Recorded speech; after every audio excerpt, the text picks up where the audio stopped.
have reached Steele's Awesome Toy Collector Review. I'm your man, Steele, and today I am super excited because today's officially my 100th review. And I'll be kicking today's episode off with Transformers Legacy Galvatron.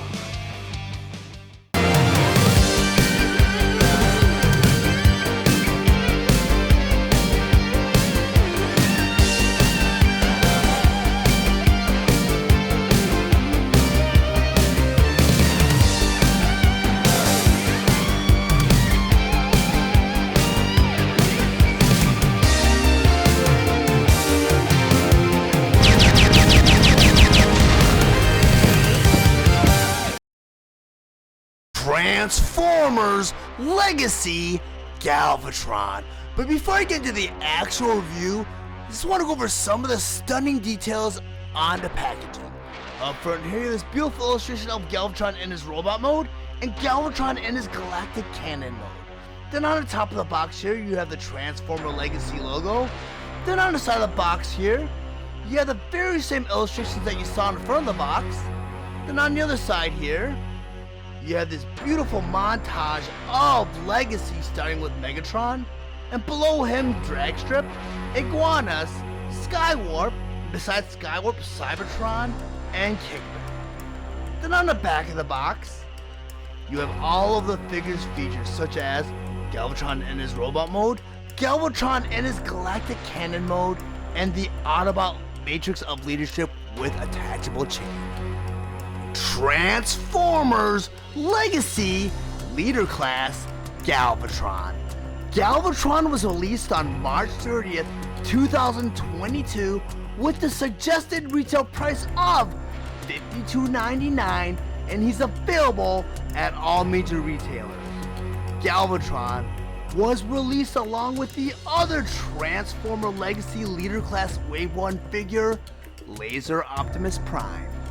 Galvatron is a G1 inspired figure that converts into his galactic cannon mode in 33 steps. His accessories include his particle beam cannon, 2 side cannons, the Autobot Matrix of Leadership with attachable chain and instructions.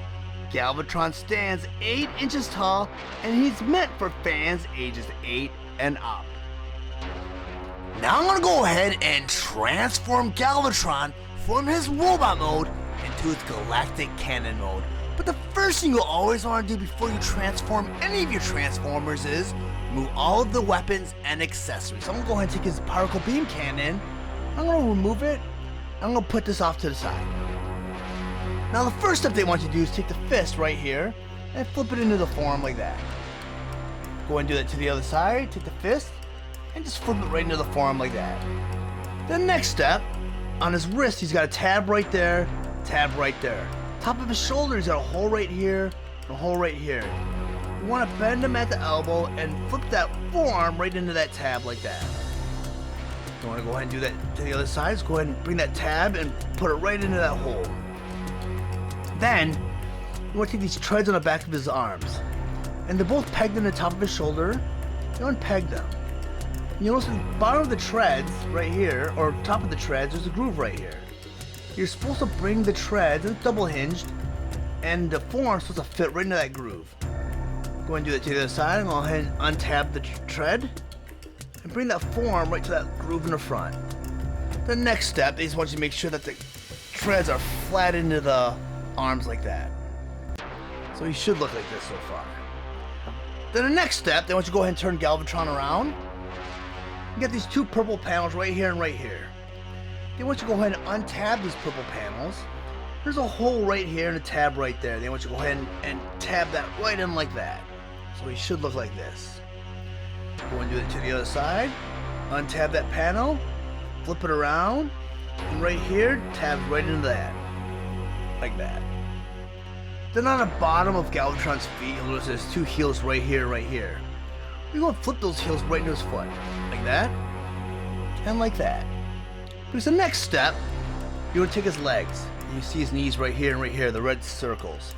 You turn them outward. Go and do that to the other side. Go and turn the leg outward. And next step is very important because you have a tab right there, a tab right there, and a tab right there. I don't know if you can see all 3 tabs. We also have some holes. You have a hole right here, a hole right here, and a hole right here.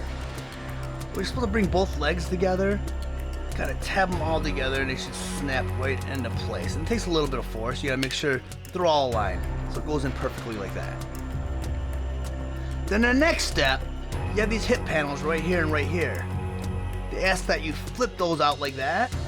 You flip it out like that.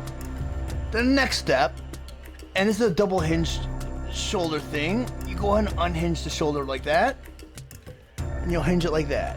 And since it's double jointed, you have another panel down here, down here. You want you to go ahead and just bring that and untab that also. Bring that all the way down. You bring that all the way down. You go ahead and turn Galvatron back around again, and you have this piece right here that looks like a nose cone. They want you to go ahead and turn that towards back of Galvatron's head like that. And they want you to go ahead and bring everything down like that. Then you take this whole purple assembly and you untab it from his back and exposes a circular gray or silver disc. Where you take that disc and you pull it away and you open up his back where you see like a big opening inside his chest. Well, next step, you have this chest piece right here. You untab that like that. Then they ask that you bring the head right into that opening like this, and you gotta snap it in. And don't freak out when you hear a snap. Nothing broke. It's just the top of his crown kind of like tabbing into this piece right here. You want to make sure the purple piece is like that. The next step, you want to take that circular disc and close it right up. It takes a little bit of force, but it snaps right into place like that. Then they want you to take this whole piece right up here and bring it down like that. What Galvatron should look like this so far. And he's starting to look like a cannon a little bit. You take this purple assembly, you bring it up like this. Then the next step they want you to do, you take his legs and you bring that and you bring it all up like that, and it should just tab into place like that.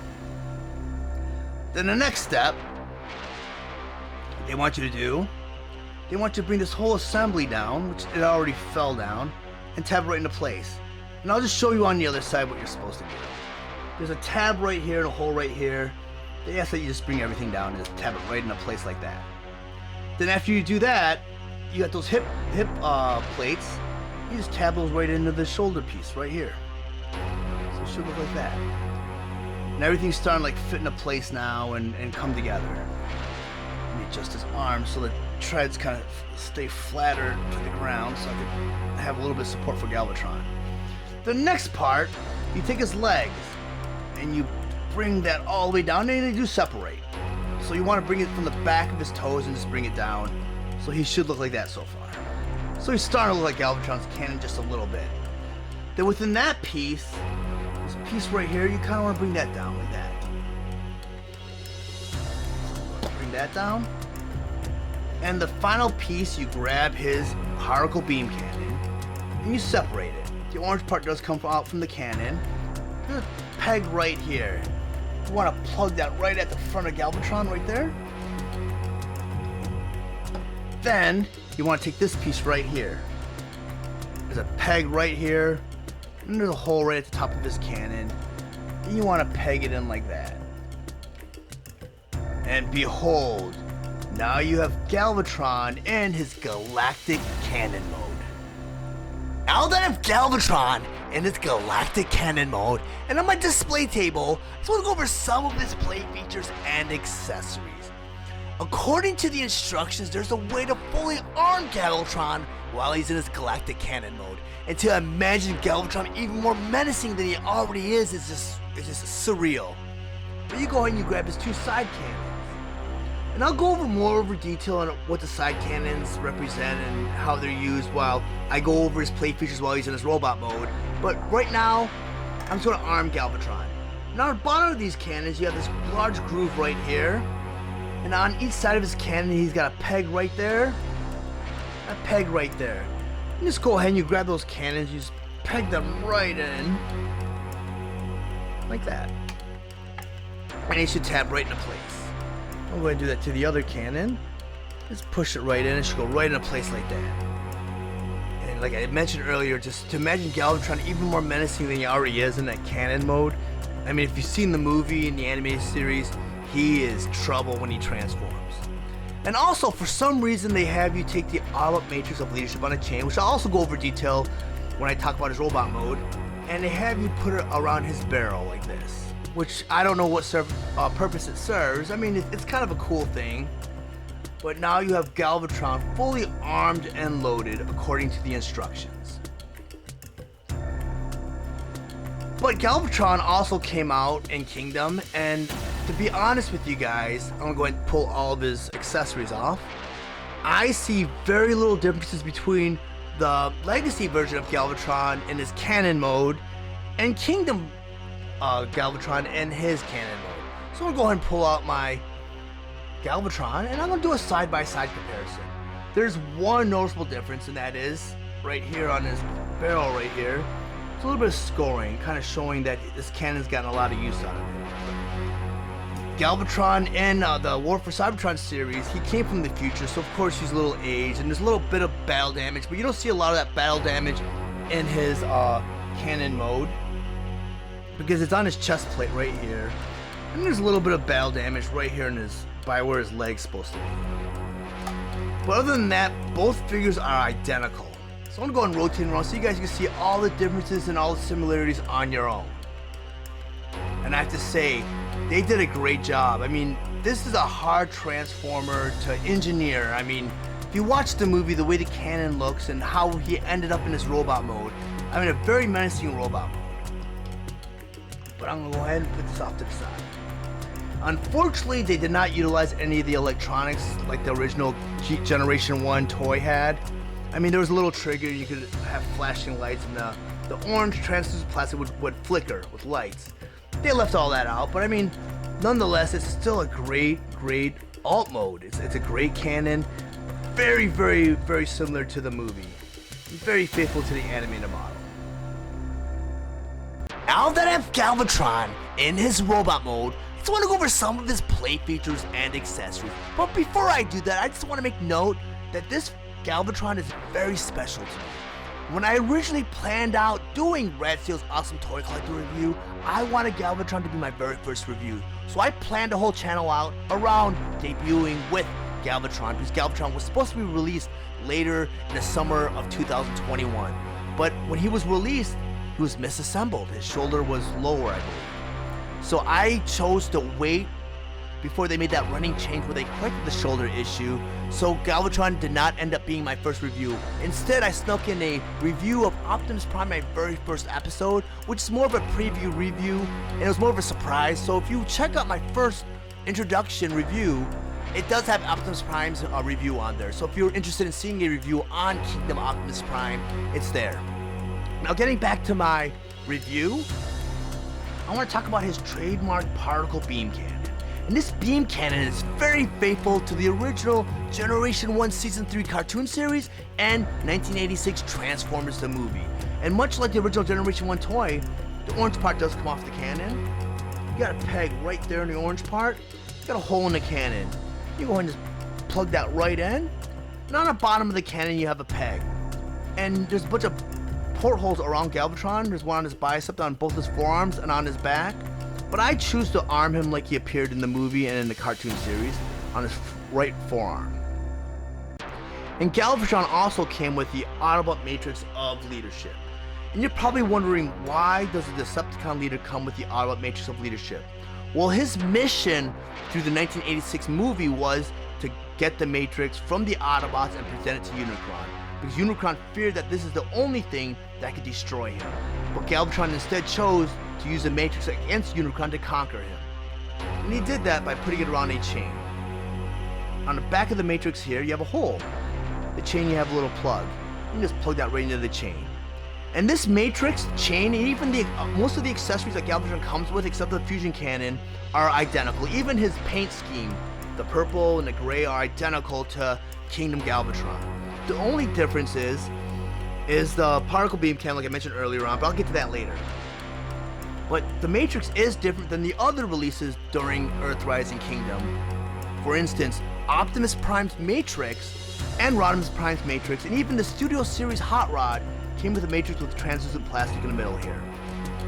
They chose to paint Galvatron's Matrix, and probably because I think there's a little bit of light piping that goes through the other Matrixes, but since a lot of people probably put the chain on the Matrix, they chose just to paint it, make it simple. And Galvatron wore this around his neck like this throughout the later part of the movie. You also get 2 side cannons, which you saw during his cannon mode that you could arm. And these ships serve as double duty because in the movie, and just like the Generation 1 toy, his cannon that he came with was very reminiscent of the Revenge ship. And I believe Revenge ship was like, I'm not sure, I think it goes like that. But this is scaled to go with a HasLab version of Unicron. And there was a Behold Galvatron kit that came out where it was a version of Galvatron where he had a paint scheme where he was going through the transition of going from Megatron to Galvatron, but he also came with a bunch of ships and accessories like the Autobot shuttle, Junkion ship, and a bunch of minifigures that go with Unicron. But you could arm Galvatron by taking each one of these pegs and putting it in his fist like that. But you could also choose to arm these 2 blasters as one super blaster by pegging them together. It's a peg and hole right here on each one of the blasters. They go right into each other like that to form a super blaster. And you peg that right in. And I think that's a cool nod to the Generation 1 toy because Galvatron's blaster that he came with actually looked like the Revenge ship. But speaking of Kingdom Galvatron, I do have one on hand to do a side-by-side comparison. So I'm going to go ahead and pull some of these accessories out. And I'm going to go ahead and bring in Kingdom Galvatron. And as you can see, both paint schemes are almost identical. He has a little bit of like scoring right here from some damage. And right here in his fusion cannon, like I mentioned earlier, all of his accessories are almost identical except for the fusion cannon. Right here is some scoring here. It's probably because his cannon's been thoroughly used. Because this, out of all the Generation 1 toys that came out with the War for Cybertron trilogy, I feel that this one was the only one that kind of correlated with the Netflix series because he has some battle damage. And I do feel that this should have been the main Kingdom release, and this should have been like a Netflix exclusive because, I mean, he's got the damage, and a lot of Netflix toys did kind of play into the TV series. This one did not, or this one did too, but it was a mainline figure, and I feel like it should have been more of a studio series if they would have released it like that. But that was my main gripe against this figure was that I kind of correlate most of the War for Cybertron trilogy figures with the original Generation 1 series, and I kind of wanted a Galvatron without damage. And I knew it was coming down the road, but I thought it'd be more of an exclusive, not a mainline figure. But I'm gonna go ahead and rotate these figures around so you guys can see the differences and the similarities on their own. Very nicely done figures. I mean, I can't be any happier that they released Galvatron to begin with Kingdom. I mean, my jaw dropped. And it was almost with every figure that came out with Kingdom. I mean, it was jaw-dropping. It was great. It was, for anyone that was a Generation 1 fan, that's our dream, was to have updated versions of these figures. But I'm going to go ahead and pull Galvatron off to the side. I just want to talk about Galvatron just for a few moments, because, I mean, this figure is nicely done. I mean, the beautiful detail. I mean, from this face sculpt, just the detail in this figure is just it's wonderful. This is probably the definitive version of Galvatron, and he unfortunately is going to replace my Kingdom Galvatron only because of the lack of the damage. He's a cleaner version, and now he correlates with my other figures. And I just want to do this for fun because I do have my Studio Series Scourge here. I do have a sweep, but you know, I don't have a lot of room, so I just want to bring in Scourge. And I also want to bring in Cyclonus. I mean, putting all 3 of these figures together is just a dream of mine. Now that Galvatron doesn't have all that damage and he looks cleaner, it just, for years I've been trying to get a Galvatron, a Cyclonus, and a Scourge, where they're all to scale because, as you know from the Legend series, Galvatron was tiny.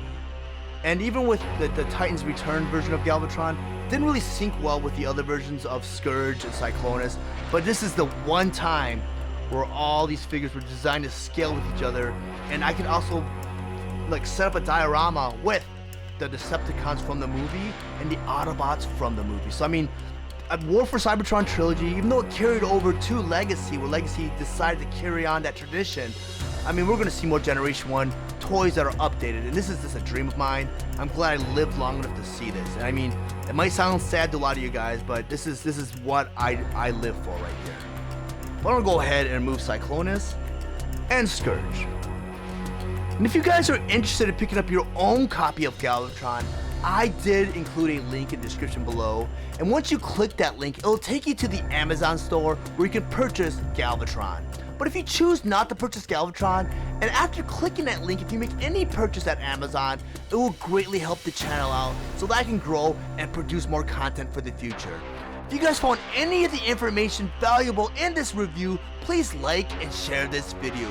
If you really enjoy my content, please subscribe to my channel, and while you're there, click the bell to be notified of any future videos. I want to thank you guys for watching Steele's Awesome Toy Collector Review. I'll check you guys out next time.